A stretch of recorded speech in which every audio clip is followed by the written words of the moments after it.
Well, thank you for everyone for joining us for this site webinar. We are happy to work with one of our sponsors, Hayes Software Systems, and this was a great timing. They came to us wanting to talk about tracking and supporting devices, especially as we go into summer. The timing was perfect because this was a big topic of conversation last week on our member meeting. So with that, I will thank you again for joining, and thank you, Hayes, for posting this, and I will pass it off.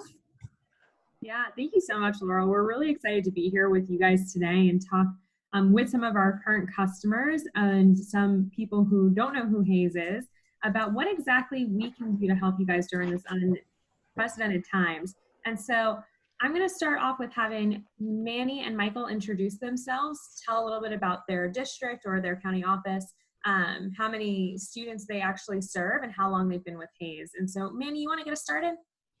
Yes. Hi, my name is Manuel Placencia. Everyone knows me as Manny. I work for Whittier City School District, and we are an iPad district. So we were happy when we were going to distribute about 8,000 iPads that Hayes was going to be able to help us distribute that to our parents and students. So we've been with Hayes about 4 years, maybe 5. And we also picked up their Get Help product, which is maybe we're in 2 years now. We're a population about 8,000 students. Like I mentioned, we had 8,000 iPads, so we're one-to-one district. So this Hayes Tipwebit was really instrumental to that. Thank you. Awesome. Thank you, Manny. Michael? Howdy, everyone. Michael Carter. I'm from the San Bernardino County Superintendent of Schools. We're a unique district. The county office, our primary role and responsibility is taking care of alternative ed, special ed, and juvenile hall systems. We really didn't have anything but Excel spreadsheets and paper to track our products or our technology. And we've got nearly 300 sites. So we have classrooms in each of the school districts and several classrooms in some cases. So only about 2,000 or so students, so a smaller operation, but spread out quite a bit. Awesome. Thank you, Michael. We also are going to have Gus kind of help with our chat. Kristen, I'm going to let her introduce herself.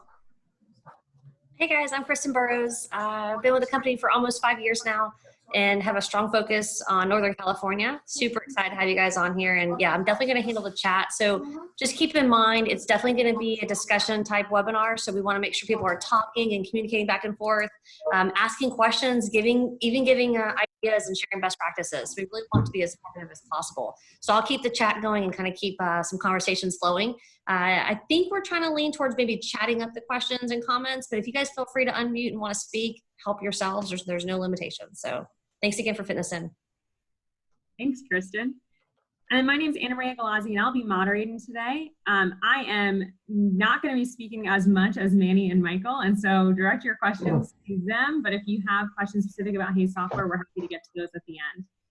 So now jumping into it, we're going to start talking about how we're tracking devices beyond the classroom right now. And I want to start with Michael because you're new in implementing a software system. And so Michael, can we kind of talk about those Excel spreadsheets that you mentioned and how you made the decision to move forward and what this has been like so far? Yeah, sure. Again, I mentioned, we have nearly 300 sites. And the unique challenge with some of our sites is that they're not, we have them every year. Our sites are very organic.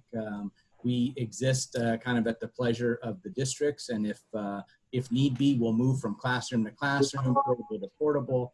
And it was very difficult with itinerant teachers as well, tracking our technology assets. Every year, as I'm sure you all do as well, we had a yearly audit and trying to find or locate these assets as they're moving around as teachers leave and districts move us from classroom to classroom became more and more difficult because we have 3 different programs. There was 3 different groups of people trying to keep track of inventory, again, on Excel spreadsheets and pen to paper, actually doing those. we didn't have a good sense of what we had in surplus that was available for our staff as well and for the students when we went to open up new sites. And we just needed a way to get all that together. And we saw Hayes as that solution. As Anna Maria mentioned, we're in the middle of implementation now. We kind of fast-tracked this based on what's been going on with COVID.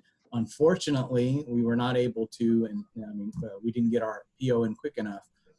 We weren't able to have this ready for our initial distribution out to students for distance learning. But in just a matter of 3-4 weeks roughly, I think we're going to be up and running enough that we're going to be able to utilize the system to collect those items back. So we're pretty excited about that, being able to keep better track of that technology. Yeah, and we're going to talk a lot about collection. I know that's probably what's on everyone's mind right now. How the heck are we going to get these collections back? And so we're going to spend a decent amount talking about that. But before we get into collection, can we talk a little bit about what you guys are doing before Tipweb IT and how tracking through Tipweb IT right now has helped in this COVID response? Is that coming back to me? No, Manny. Oh, sorry, go ahead. Before Tipweb IT, we were like Michael. We were using spreadsheets. We were using other systems. I think we were using FileMaker Pro actually. Yeah, FileMaker Pro, and it was very antiquated. A lot of the inventory that was in there did not exist anymore, and it was just time to move on to something that would be useful for us. So one of the things is the signature piece on Tipweb IT was just the key for us. So that was probably one of the most motivating factors of switching over. Yeah, and just so for you guys in the audience who don't know what that signature piece is, when you go to distribute out a device in Tipweb IT, you actually have the opportunity to give a receipt to the student or to the parent via email through the integration with your student information system and allow to capture that digital signature. So all of that can be tracked in Tipweb IT and also emailed out. So that's what Manny's talking about in that scenario. And so Manny, you guys were already one-to-one. How, if at all, has COVID kind of changed what you guys were currently doing and how are you able to pivot using Tipweb IT? Well, when we were moving into one-to-one, one of the pieces that we needed to make sure was established at our district was that inventory system. So it all happened at the same time for us. But in regards to COVID, our 6th through 8th grade students already had their iPads with them. We allow them to take them home. So their iPads are one-to-one take home. Our K-5 schools did not have them at home. They have them in carts in every classroom. So we had to go through the process of training the different sites on how to use Tipweb, how to distribute, the items, assign permissions through the system. And we tried to make it as simple as possible with the time we had. We didn't have much time, but it allowed us to just move forward really quick. Awesome. Now, Michael, one of the things that I've been really excited about getting your system up and running is because of the integration with Aries, your student information system. So I'm curious if you would share with everyone kind of what you're looking to do with that integration and then also how that's going to help you with collection as well. And you're on mute. Technology. Yes. So that was going to transition so much more smoothly. So yeah, we were not a one-to-one district when this all started. So we learned, as many of you probably did, trial by fire, trying to decide how we were going to, number one, have enough devices if we had them, and then get them out to students. As I mentioned before, we unfortunately didn't have, the luxury of having Hayes Tipweb IT, in place and ready for that distribution. But because we've been able to integrate with our Aries SIS, we were very easily able to pull in all of the school sites and all of the students and staff information so that when we do collect those devices, we'll be able to assign and then issue back out to specific students, to specific staff. In fact, if we're going to be doing that for staff machines as well. Laptops for staff working remotely has been one of the things that we were also scrambling to do. Typical accompaniment at a school site is a desktop computer, which does not travel well. So finding laptops and being able to assign those out to people, our staff and our teachers, was also another task that we needed to be able to manage and take a look at more closely. So for us, it was actually quite the opposite. We are not an Aries district. We are Power School, but we're going to transition over to Aries. So I've already had Tipweb, and now I'm moving that way, and I'm excited on that integration piece. I've seen some screenshots, but I haven't seen how it actually works. But from the screenshots, I'm just excited that it just works together. Yeah, for sure. And we do have an API with Power School for sure, but with Aries, we have a bidirectional integration, which allows for your parents to also see what the students have assigned out to them right in their parent portal. So they don't even need to log into Tipwebit or mess with any of that piece, but in Aries now, they'll be able to see that assignment. Now, we did a bunch of integrations with Michael too during implementation. One of those was being F2K. And I remember when we first started talking about the financial system, the importance of that. So let's talk a little bit about the tracking, going a little bit further to getting it into the system and why we wanted to do that integration. Ooh, words. Yeah, so we are, Financial 2000 and fixed assets being one of those modules. We drink our own Kool-Aid, and we're using that fixed asset module. But it was something that is very specific. Fixed assets is owned and operated by a very specific group of folks, to be able to look into that system and pull reports or pull information, there was no user access for us to be able to do that. So the ability to get information out of fixed assets and into an interface that we could go in and take a look at, run reports, look at specific rooms, the ability to give me all inventory on a certain product type or what the surplus was too, was key to us. So being able to do that is another one of the wish list items, or dream list items that we've been looking for quite a while.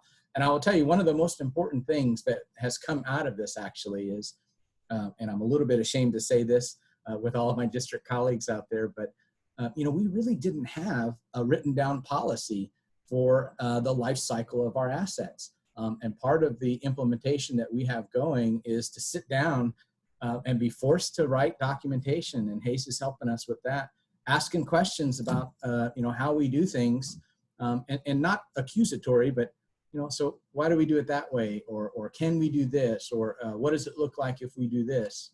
And now when we bring the system and go live with it, sometimes all it takes is to have something written down in documentation for the adoption to happen.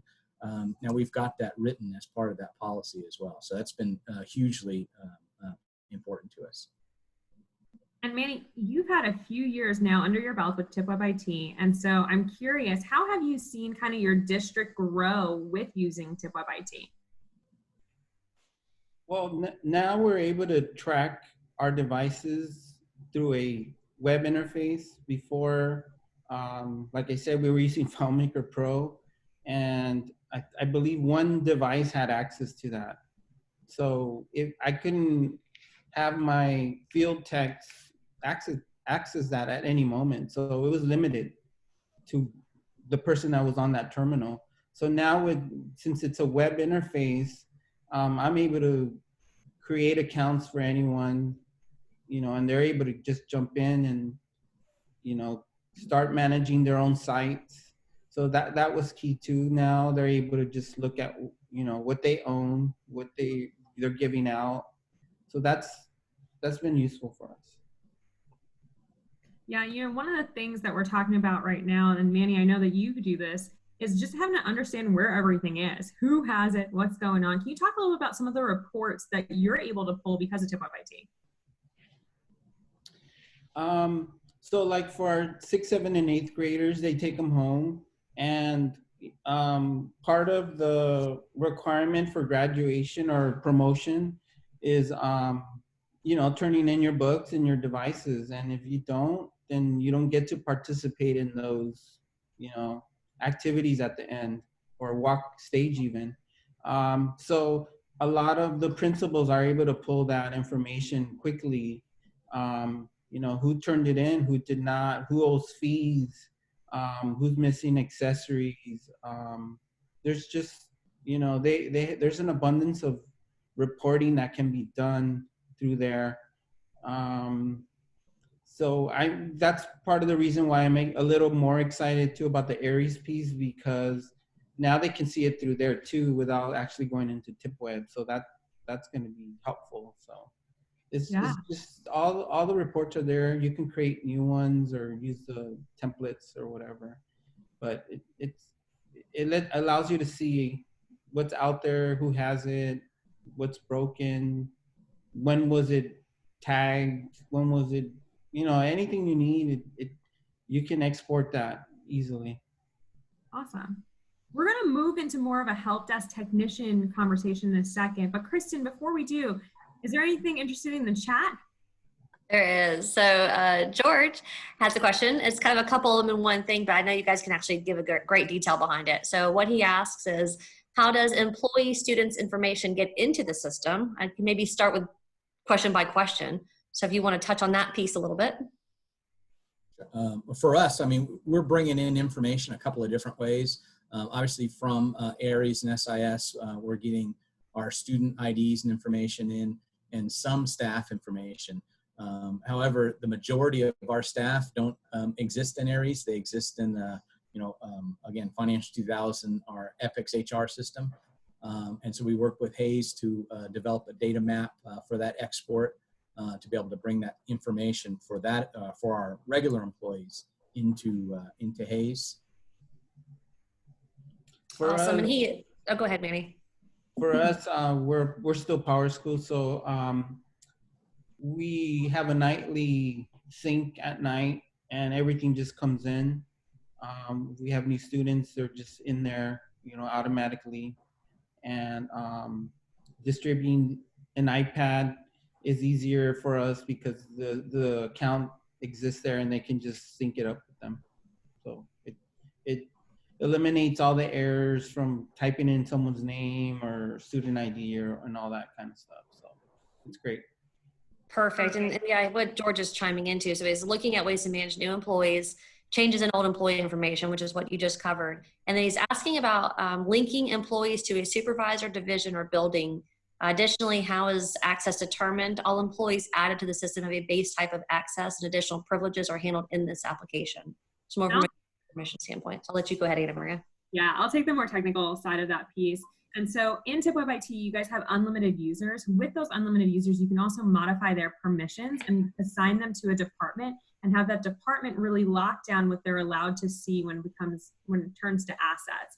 So let's say you have special ed people who are coming in that you want them to be able to see all of the equipment you just purchased with special ed, but you don't really want them to see kitchen and dietary, for example. You can break those off in those different departments. Now, as for a supervisor role, we do have a few different ways in the software where you can put in like their homeroom, their grade, what their actual title is, but there's not a like org chart that breaks down that says, okay, well, this person reports directly to Cindy.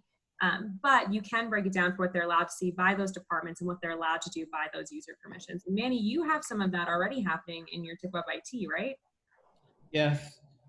So like I said, I have site technicians, so they're assigned their site. The principals are assigned a more administrative role. When we do collect or distribute iPads, then we create special permissions so the site techs have access to all the sites because we all work together to distribute iPads. So that's really quick. It's just like a checkbox, which sites they have access to. And then we just remove the access once we're done distributing or collecting. Awesome. Kristen, did those answer all of George's questions? I think so. Thank you, guys. All right, so now we're going to move more into the help desk side. So as we're talking about those technicians, Manny, I want to stick with you. How are your technicians actually adapting right now to this kind of remote learning and being able to fix those devices without having students on campus? So the problem is the parents are the ones that are mostly having issues. Mostly, the internet stuff is the most prevalent there. But what we're doing is we're pushing parents and students to create tickets through the system. We've included emails and different things that syncs back to Hayes Get Help. So it's been really helpful. It was in the beginning, we didn't have really a plan, and it was kind of like a mess. We had a bunch of phone calls just coming in, and we just had to bring it in and centralize all that, and we were able to bring that into the ticket system, so we're able to distribute the work around with that. Awesome. Michael, kind of same question for you. How are your techs able to adapt right now in this uncertain time? Yeah, I mean, we had many of the same problems, unfortunately, we don't have Get Help in place yet. We do have a ticketing system, but we wanted to be very careful and deliberate about how we were doing support, because we did have a lot of parents that were contacting us about problems they were having, slow internet, things and printing in their homes, things that really took us outside the scope of what we were comfortable doing because of liability issues and because of the time that we were spending trying to troubleshoot home internet problems. So, I mean, we ended up having to get our team together to try to, write a script, for each of our team members to really nail down what we're able to do, for the folks that are contacting us. And then also develop a business flow. So for those teachers, or excuse me, those parents and students that are having problems, we really wanted the teacher or the principal to be the point of contact. And then the principal teacher would be able to contact or open up tickets with us and help them directly. Because we're a lot of Chromebooks, and we did do a large distribution of T-Mobile devices or hotspots as well. We had enough extra that, it just simply became a swapping shells game for us. If we had a bad, something that wasn't working, let's just replace it. Let's get them a device that we know that works. And then we'll take the device into depot in a safe place, sanitize it, and do what we got to do to get that back out into circulation. Yeah, and we're going to talk about sanitization of the devices too, to make sure that staff are staying safe as well as students when you're actually swapping out those devices. But before we get there, you hit on something that I think Manny is also doing and kind of touched on as well, with having them kind of filter through some type of system. You have an actual person that's now going to be the gatekeeper to get the tickets to the text. But Manny, you're having it so they kind of filter through an email or get routed a little bit differently. Can you talk about that process? Yeah, so we actually incorporate a chat bot, which is not part of Hayes. We also incorporate a live chat. We have technicians out there, accepting live chats with parents. We also have that email, like I mentioned, and then we also have like a phone line. And whenever they're not available, then with any of those systems, then it's routed through Hayes as a ticket. So if we can, help them out in the beginning, then we'll do that. If our tech support line is, closed for the day, we only open it in the morning times, then it becomes a ticket, and then they go back and look at that and call the parent or, email them back.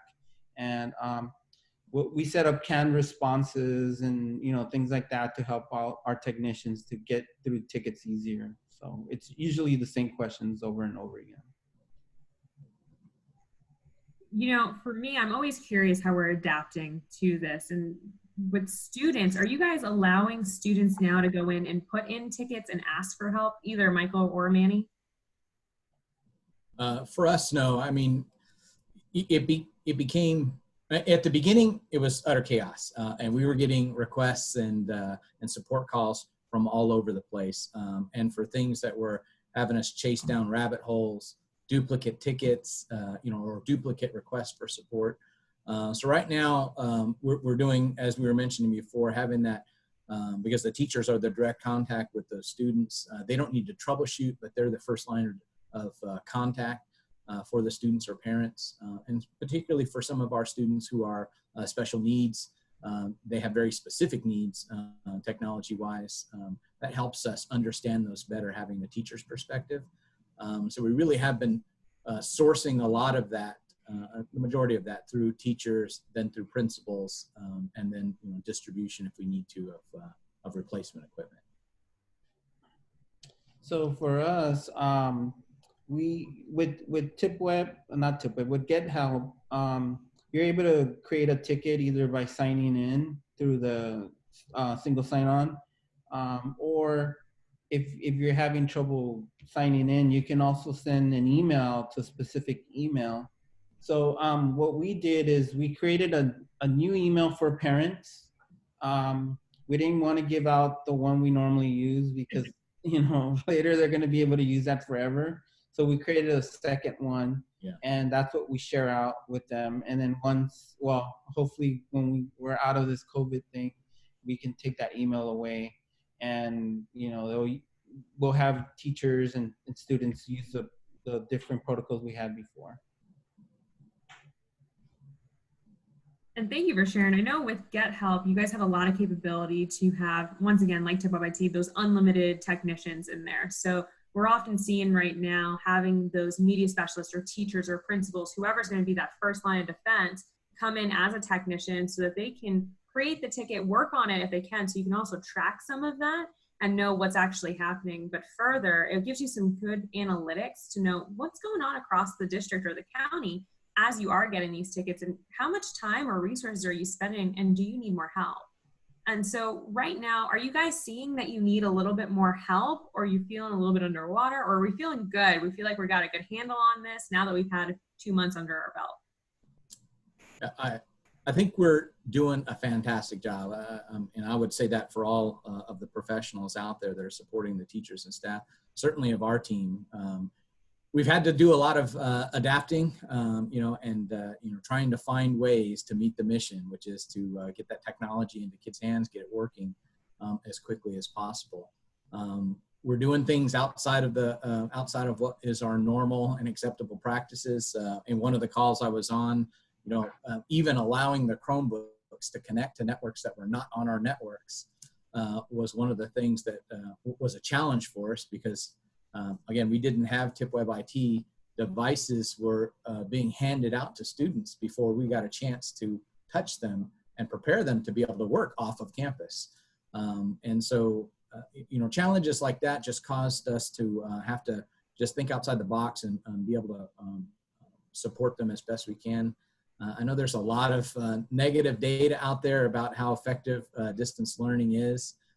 We try not to get caught up in that. We just do the best job that we can to make sure that the technology gets out and that the technology that's out there is working for those kids.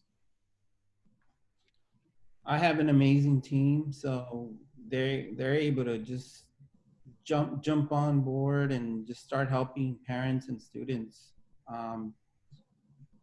All they needed was the proper resources and the technology to communicate with the parents, and they were just on their own and taking care of business. So I can't complain. The only difference is now the parent is involved, and that's what makes things difficult, because some of them are not tech savvy, they don't have internet or something, and I think that's our biggest hurdle, is getting the parents on board. Kristen, do you live in Manny's district? Is he talking about you? Well, we take this pause on Get Help. I think it's a good place to check in with Kristen actually and see how the chat's doing, if there's any questions or comments that have popped up. Nothing as of yet. Definitely feel free to chat more. I think, Manny, you brought up a great process as far as like creating a second email address for parents. So any other ideas that people have, please feel free to share. We're definitely excited to learn about them. Awesome. So let's get into kind of the planning where there's no plan. And this can kind of get to the point of, we don't know where we're at and we don't know where we're going, but we got to put a plan in place. And so, Michael, how are you guys moving forward with closing out the school year right now? Yeah, so we're doing a couple of different things. The first was to get together, and they're calling it a Reentry Task Force. This group of folks, and it's a cross-section of managers and bargaining unit staff. We have some health professionals that are part of that. Some of our clinicians and counselors, that are specialized in mental health, are all part of this task force to start to ask and share what are some of the concerns and issues about coming back to school. Part of that task force obviously is the technology piece of it, and supporting that technology, bringing those items out of the classrooms, and we're going to do that in our case because they went out kind of willy-nilly, and we want to get them back, get them sanitized, get them documented in Tipweb IT, and then just be able to sit back and enjoy the process of distributing those through Tipweb IT whenever we come back and whatever that looks like. Lots of questions. I mean, when is return going to be is big on the list. How are we going to provide for safety of both teachers and staff? I mean, the questions go on and on, particularly for our special ed paraeducators who are, sometimes it's 2 and 3 paraeducators to a student. How do we deal with social distancing and things of that nature? So each of those stakeholders is looking at it from their point of view. We're talking about doing a survey to staff in general.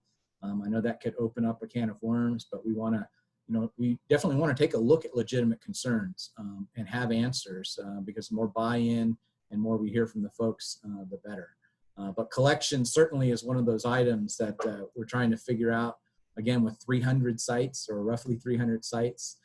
And some of those sites or many of those sites at districts, we're gonna have to work with the districts on gaining access to be able to go and collect this technology and get it back into our hands so that we can do some sanitation of that.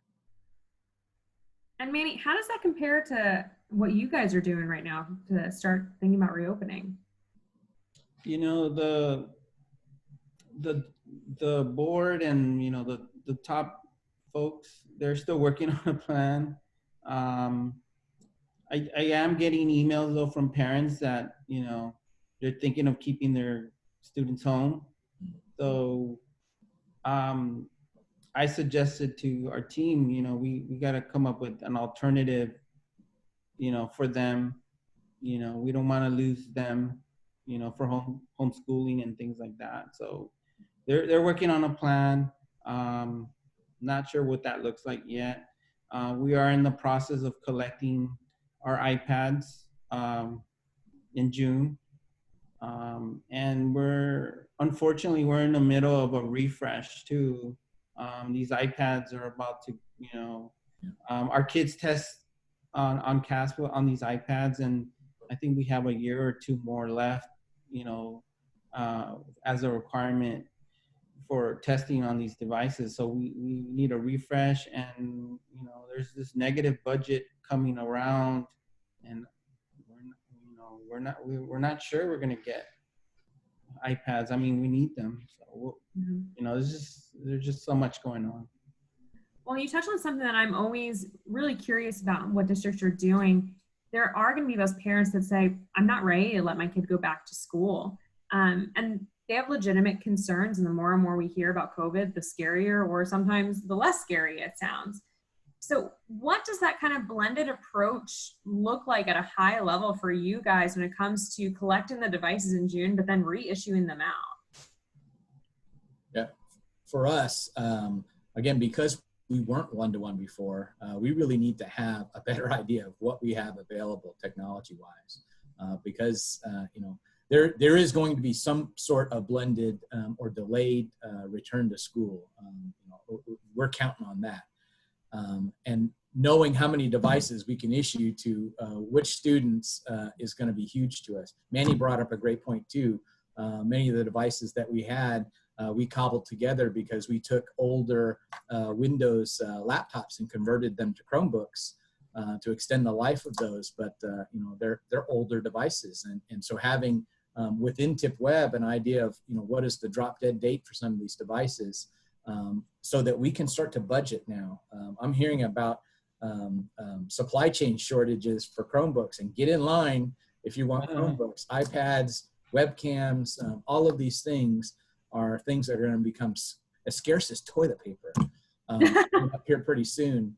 And, we need to be able to know what we need, and to have a system that not just we can look at, our student services group can look at, or the principals per site can look at, to get an idea of where they're at technology-wise, because they're going to have the best information, up-to-minute information about how many kids they have in the program that need to have that technology, how many need internet at home, how many don't have a device for home that we need to supply to.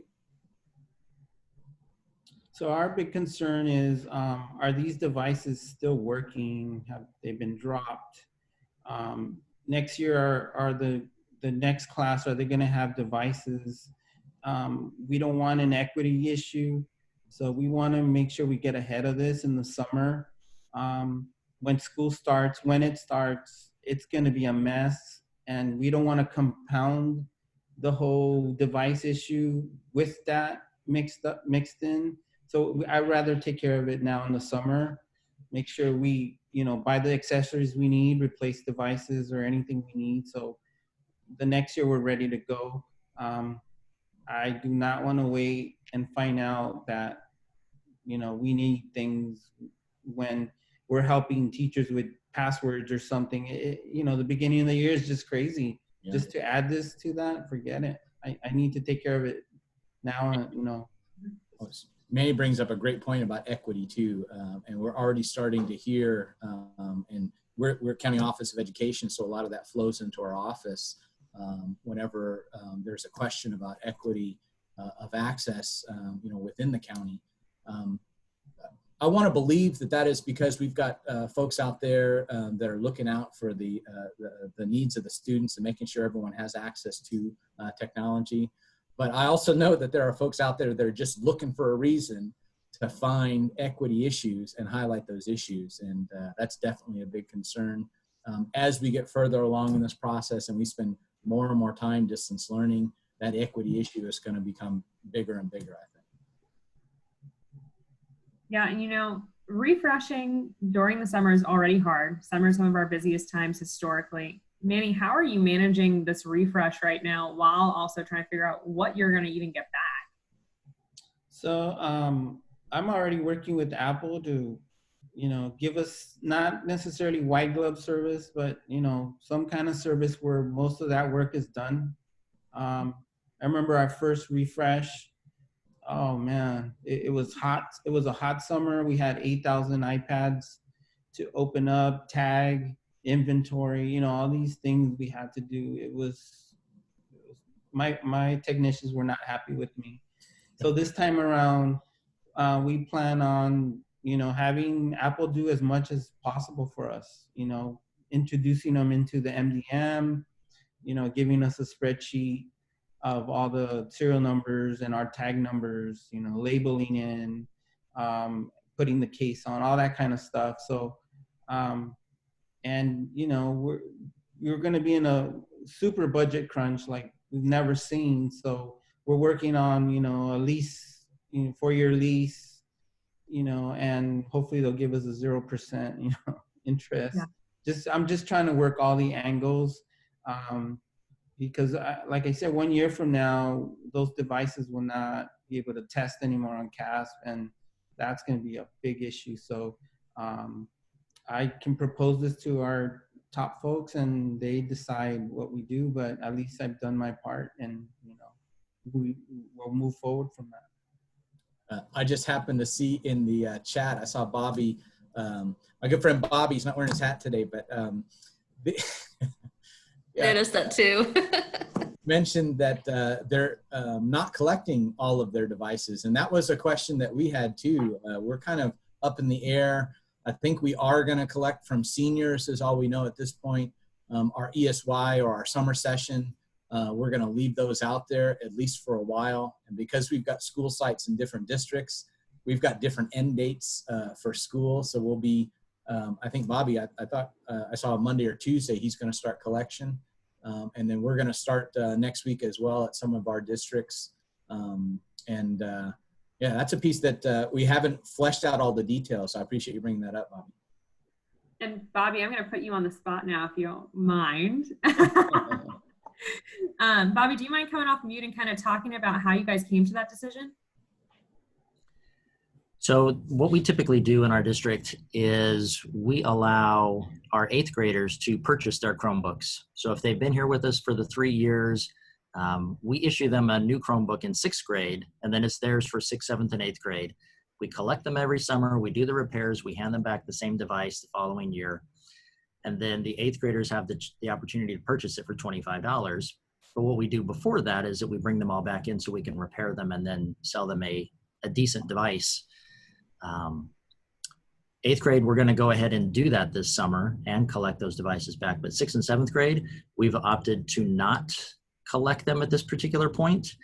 And what we'll do is the district office will be open for a few hours every day. So if a 6th or 7th grader has an issue with their device during the summer, then the office will be open for them to bring it back in. We can do repairs on an as needed basis, so I don't have to have people stationed in the office, and then just simply get those turned back around. Hopefully we get students to bring those in during the summer. The other piece to that too is that we've had some teachers that have said they're willing to do some extra work during the summer to try and recoup some of that lost learning and continue to build on that. And the only way that we can do that obviously is if the students have the device. Yeah, thank you so much for sharing. I think it's really cool to see how communities are coming together right now. And for the teacher to give up their summer, which we know teachers don't normally like to do, or at least right. That's huge. And I think it's really cool too that you're setting up kind of office hours for them to bring in these devices. Yep. And so I kind of want to talk about a touchy subject of sanitization and keeping these devices kind of safe for our staff and students. And open it up to anyone. Has anyone kind of thought about what those next steps look like if a device comes in broken and it's contaminated technically? Yeah. So in part of our discussions with the reentry, I mean, sanitization of not just technology equipment, but work surfaces, the classrooms themselves has been huge. You know, and I think everyone, the easy answer is, oh, well, we have maintenance staff that's going to take care of that for us. But we learned in our conversation today that they're very, the cleaning standards are very subjective. What one person thinks is clean and sanitized is very different from what another person thinks. As part of the, you know, goodwill, if we can call it that, or the, you know, the want to try to provide the safest return environment as we can, we've been looking at companies to contract to find sanitization services that meet, you know, it's certified. It gets a checkbox for, you know, the equipment and the chemicals that they use. The process that they do it is the same for every device, for the rooms themselves. And then there's a certification of some sort that tells us that that's been done. You know, there's some issues with that. I mean, we can certainly start with that, and that's something that we're looking at doing. And Anna Maria and Tim shared with us some information about the CARES Act that might allow us to utilize some of those funds to take care of that sanitization initially. But then what happens after that? Because the minute they go back into the classroom, now we're back into the same boat. So we're talking about steps that both staff need to take, you know, to wipe off AT equipment and toys in some of our state preschool programs, rotating the toys that are in the classroom so that, you know, we've always got a clean set in there. You know, it's causing us to have conversations that we never would have had in the past to deal with the ongoing problem of that. Yeah, I would like to add on Michael is our maintenance folks, we had to retrain them because like you said, cleaning and sanitization is completely different. You know, to clean something is totally different, but to sanitize, it takes, you know, different chemicals and different processes. So we went through, our maintenance folks went through some training and they've cleaned out all our classes, and, you know, they're gonna pick that up, with devices and maybe do this on a daily basis. It's, each district has a different system. Yeah, and Michael, you and I have spent now a few hours talking about sanitization services and what this could look like. So I want to just quickly introduce to everyone on the call that Hayes Software System can help with sanitization services. We've teamed up with a company that is in our portfolio company who normally works with hospitals and hotels. Well, most hotels are closed right now, so they're looking to get back into the community in a way that they know how, and that's through sanitization. And so for us, our team is all ISSA accredited in pandemic cleaning, mobile device cleaning, as well as classroom cleaning. Through that pandemic cleaning, they're also using EPA certified and green products for clean agents and equipment, which I know California absolutely loves. They have a lot of regulations around what can be used in the classroom. And I constantly joke that we're using these green chemicals because we know that students like to end up putting their Chromebooks or their iPads near and around their mouth, licking the screen. And so we don't want them to get hurt at any point. And so we go through a very strategic way of cleaning each device. Each device is hand cleaned with their ports, their keyboards, all of that for 10 minutes. And then it sits in a dwell time for another 14. So the amount of time that that device actually is still wet with cleaning, cleaning agents, to make sure that everything is killed and cleaned and they're good to go. And we can also do this for your whole building. So buses, playgrounds, entryways, desktops, tables, kitchens, restrooms, all of that, so that you can make sure that everyone's safe as they're coming back in. Now, with that, Michael brought up a good point. The minute someone comes back in and has COVID-19 or just walks back in with a cold, it's contaminated again.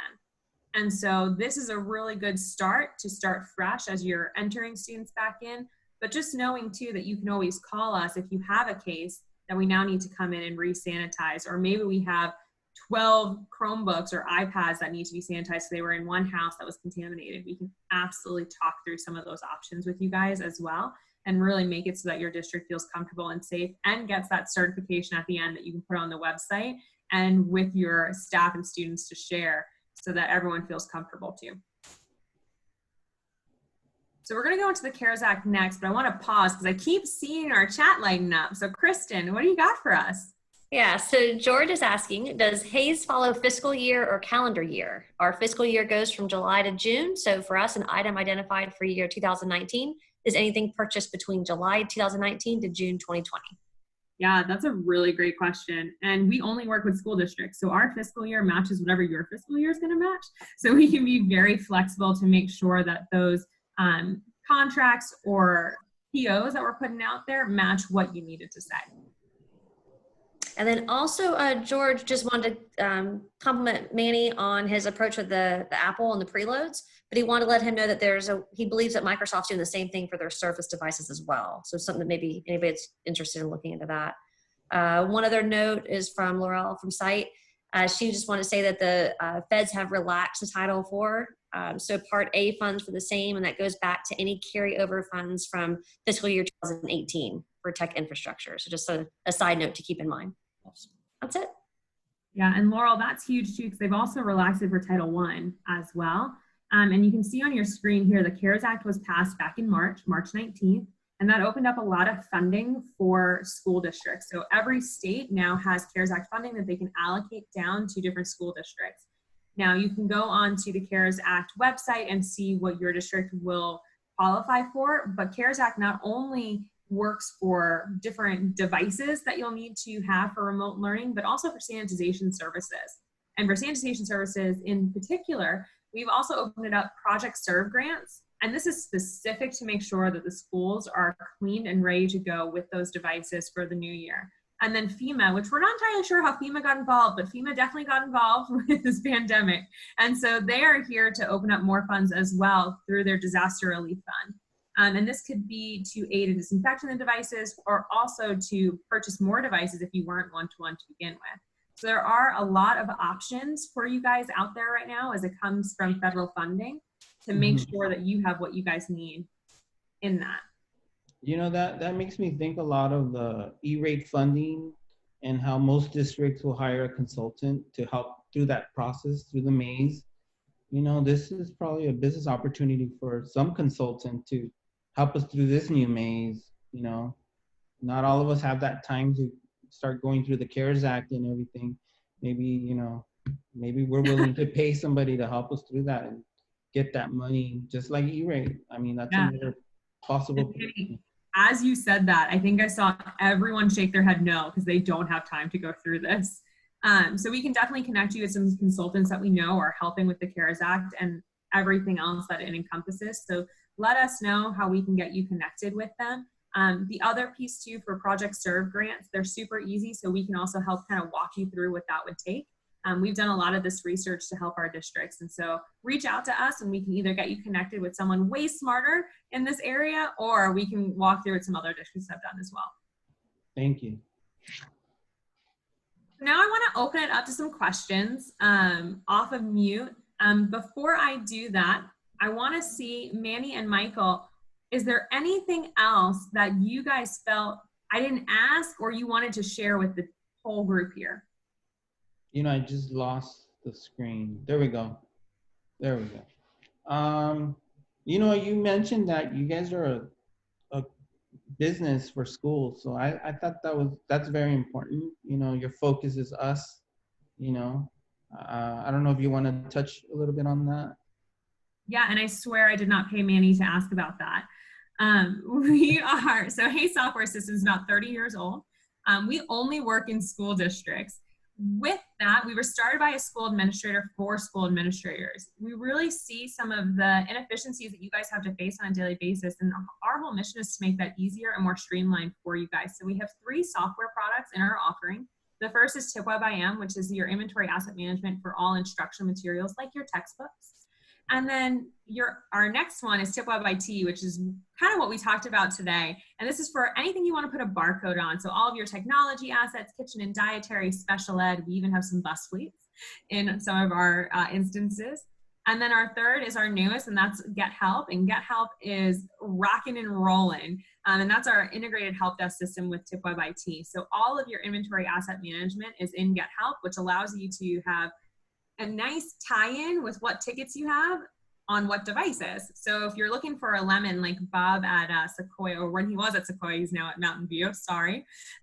He actually was able to find a lemon in his, I think it was projectors, and they got him a whole new shipment back out, all because of that integration between Tipwebit and Get Help. I will add too that we're just starting our onboarding process now. We really didn't plan on doing that until next fiscal year. But because of COVID, we've moved that up. But this has got to be the longest first date ever. We've been talking with Hayes for a year and a half or so. And one of the things that really impressed us about that, this relationship that we have with them, and it's a relationship, is that, we've been looking at that Get Help system for a while to replace our help desk. But there are some things in it that didn't quite match what we had. That doesn't make it right or wrong, but we're used to what we have. Change is difficult for some of our folks. And so we just talked about items that we would love to see in Get Help before we were actually customers. And those items have gone into their workflow. And we've actually seen a few of those items already in Get Help before we've actually come on board with that product. All of the folks, the way that this implementation was broken down, and I apologize to Andressa all the time. She's our customer success manager. Yeah. I feel like we're just dragging through this process, but she's been very, super detailed in the steps that we need to accomplish to get things done. And I was telling folks at Hayes just yesterday that, we don't have our fixed asset data import ready yet, but I really feel like with what we've done already, we could, because we've got Aries nightly sync going, we really could start doing collection and distribution already, even though we're not fully up and running with the product itself. So we've been very impressed with that. I thought we would push Get Help, the help desk onboarding into July, possibly even into the fall next year, because I thought Tipweb would be very difficult to bring on board. But because it's been going so well, we're moving Get Help now, which is perfect time. We've got disruption going on. This is a good time to introduce you know, the new ways that we'll be offering support through Get Help. And you mentioned the partnership. When I look out for products, you know, I'm part of Site, and I want to make sure they're partners with them too, because we're an association that, you know, we work in education and we want to pick the best. So I'm glad you're working with Site. I think I chose K's before that, but I'm glad you're partnering with our group. That's, you know, that means a lot. Well, we love Site, so we love the opportunity to partner with Site. You guys are a great group of people, and we love to be able to talk about some of these best practices that are going around and how we can help. That's also how we get better. So Michael mentioned it. As we are talking to different districts, customers or prospective customers, and they're saying, oh, it'd be really cool if you guys had this or could do it in this way, we take that to heart. We don't just sit around and say, oh, we want to grow our system in this manner. We say, no. So Michael over at San Bernardino and Manny at Whittier said this, how can we make this work, and how can we show them what we're working on? And so that's really important for us as we grow our products, is to know that you guys have a voice in that, and you have the voice, not us. It's what you guys as school districts want to see and do. All right, Kristen, anything new? No? Nope. All right, Manny, Michael, thank you guys so much for doing this panel with us for Site. We are really excited. If you guys have any questions at all for Manny or Michael, you can reach out to Laurel and she can get those over to us, and we'll get you guys connected. If you have any questions for Hayes in general, you can reach us at sales@hayessoft.com, or if you know Kristen, Patrick, or Tim, who are our California reps, you can reach out directly to them. They are a great group, and they'll actually put their email contact information in the chat. Laurel? Oh, you were on mute. I do that all the time. Thank you guys so much for hosting this, and thank you for everybody for participating and putting your comments in the chat as well. We appreciate it. Thanks, everyone. I appreciate being part